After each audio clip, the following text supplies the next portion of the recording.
Sitting on the park bench, eyeing little girls with bad intent.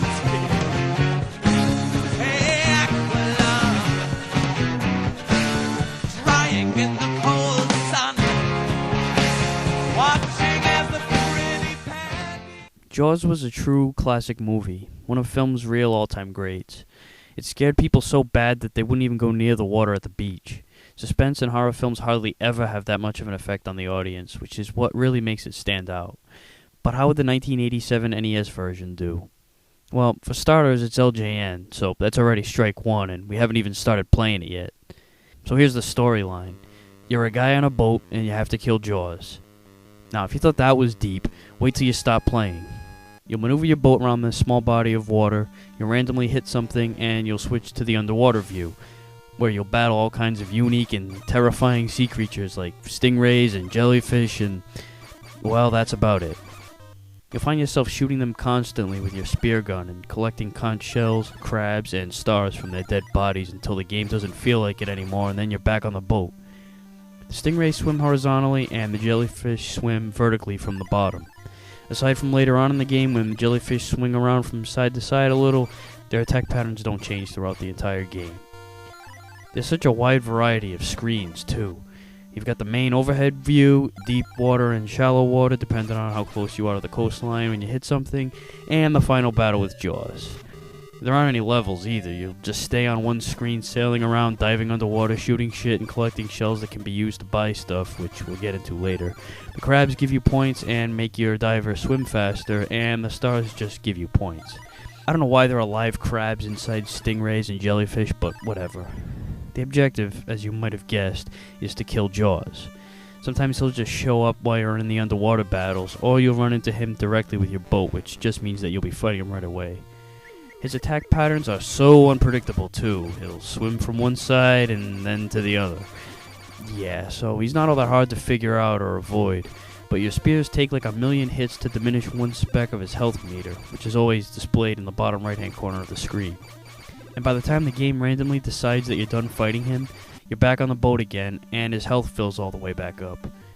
It'll take forever and a day to take him out completely, and it'll really leave you with a sore-ass thumb from all the button mashing. So there must be an easier way to kill him, right? Well, first off, a turbo controller will postpone your carpal tunnel syndrome, and this is also where the conch shells that you've been grabbing come in handy. If you have 5 shells and you park in the opposite dock where you started, you get the receiver, which is supposed to track Jaws down with a buzzing sound, but it ends up being more annoying than effective.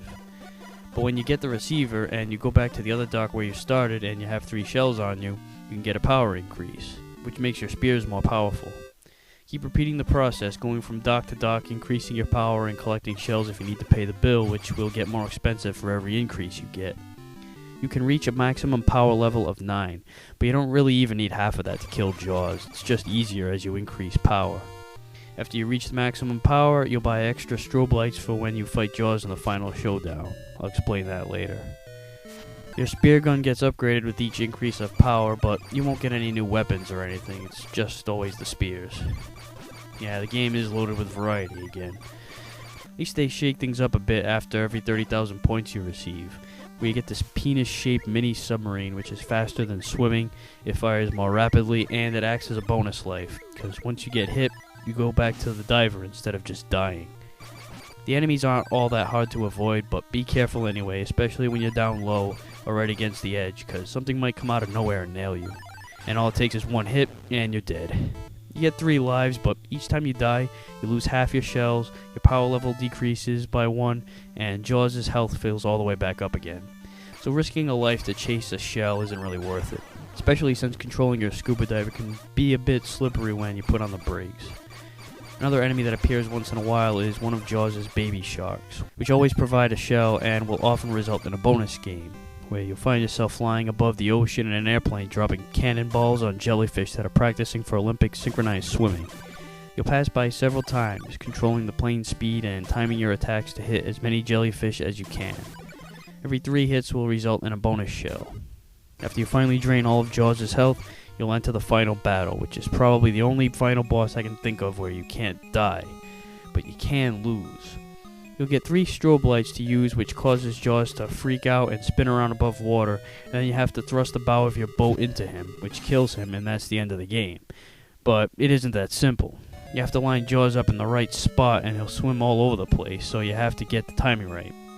And then when he's spinning around, you have to make sure that you spear him while the front white portion of his body is strikeable, as that's his weakness. So you have to get that timing right too. Like I said before, you can't die here, but if you use up all your strobes and don't kill him, you'll end up back at the overhead screen and Jaws' life fills up again. When you do win, the ending doesn't do nearly enough to satisfy you. Jaws sinks and then a plane flies away. Amazing. Jaws is one of many LJN licenses that fails to do justice to its counterpart. A classic film turned to a weak-ass game. The graphics aren't anything special, with not much to offer in terms of variety.